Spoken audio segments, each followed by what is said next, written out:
अस्सलाम वालेकुम फ्रेंड्स, उम्मीद करती हूँ कि आप सब खैरियत से होंगे।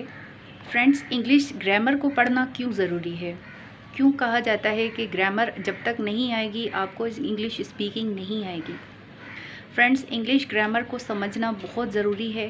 ग्रामर के कुछ रूल्स होते हैं और उन रूल्स रेगुलेशंस को जहन में रखना, फार्मूलाज़ की तरह उनको याद रखना, ख़ास तौर पे टेंसेस को, पार्ट्स ऑफ स्पीच को, एक्टिव पैसिव वॉइस और डायरेक्ट इनडायरेक्ट नरेशंस, कुछ ऐसी ये चीज़ें हैं चंद जिनको एक बार हमने समझ लिया और इनकी अगर हमने प्रॉपर प्रैक्टिस की तो इंग्लिश स्पीकिंग कोई हमारे लिए मुश्किल काम नहीं है। याद रखें, इंग्लिश बग़ैर ग्रामर के कुछ भी नहीं है।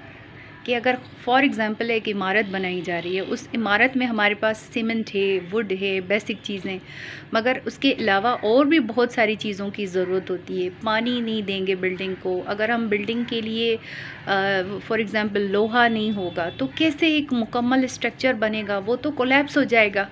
तो इसी तरह से इंग्लिश भी है। फ्रेंड्स, मैंने अपनी स्टार्टिंग की इंग्लिश लिटरेचर में बहुत सारी वीडियोस सिर्फ़ अंग्रेज़ी ज़बान, सिर्फ इंग्लिश में बनाई। बाद में कुछ मुझे एक दो फ्रेंड्स ने ये सजेशन दी कि मैम आप बहुत इंग्लिश में बात करती हैं, आप काइंडली उर्दू में लेक्चर दिया करें ताकि हमें अंडरस्टैंड हो, हम प्रॉपर मीनिंग को समझ सकें।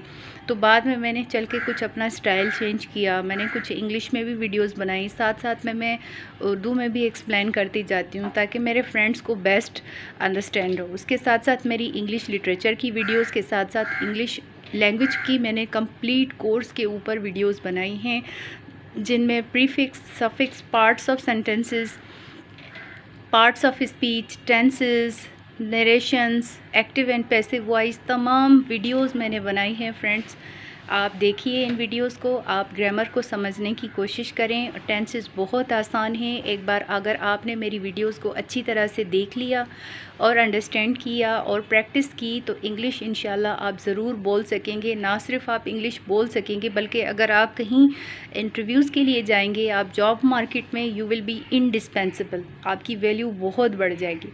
तो फ्रेंड्स, मेरी ये सजेशन है कि आप मेरी वीडियोज़ को देखें और आप इंग्लिश को अंडरस्टैंड करने की कोशिश करें। इंशाल्लाह, wish you best of luck.